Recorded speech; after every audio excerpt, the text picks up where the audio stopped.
Tonight, in Oakland, the A's begin their final homestand at the Coliseum. Not just of this month, not just of this season, but forever.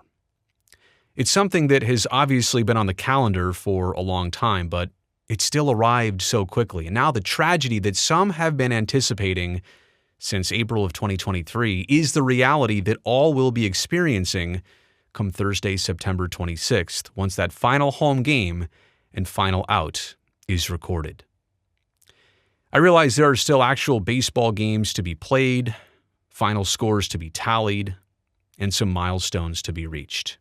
Brent Rooker aiming for 40, Langeliers and Miller shooting for their respective 30s, and I hope Zach Gelof and Lawrence Butler both get to their 2020 campaigns. I really do. I literally love all of those guys as players, and I truly wish them the best.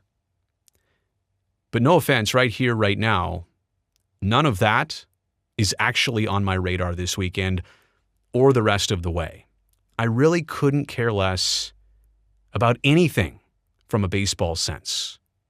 I do care about something that was a living, breathing passion and entity for so many, and it's something that will soon become extinct in the Oakland A's. Actual baseball became the sub-story a long time ago for supporters of Oakland, and now this is entirely about the fans, the journey, the experience, the love, the hurt, and the end. I plan to make one last trip to the Coliseum in its baseball configuration. I'm going to scoop up some dirt. I'll take one last glance, and then I'll walk right back out the tunnel. Quite honestly, I'd rather remember that place with the orange seats and going to my first ever games of the 80s and being just innocently excited about learning the game of baseball rather than whatever these last couple years have become. It's also amazing how much green and gold stuff one can acquire over the decades. Sadly, all of those jerseys and shirts and posters and stickers, for me, they've either been tossed or assigned to their new home, a cardboard box in our attic. Some people have asked, will I still make videos about the A's after this season is over? To be honest, my brain hasn't even gotten that far yet. And considering that I've already lost the team I covered and then lost my job connected to it, I'm not at all sure how much I need those vibes in my life right now.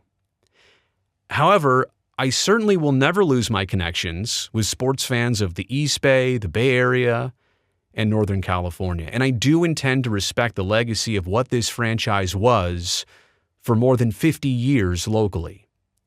Also, painful as it might be, I will continue documenting the important history of relocation unfolding right before our eyes. I wish I could say something that made anyone feel better. But here are some general pieces of advice for everyone. If you're feeling overwhelmed, give yourself some space. This is not supposed to feel right now. And if you're not from this area and you just want to chip in your 2 cents, just leave us alone right now. And if you're attending any of the final 6 Coliseum games, please be respectful and courteous and considerate of others. This is, after all, the conclusion of a year-long funeral for Major League Baseball in Oakland.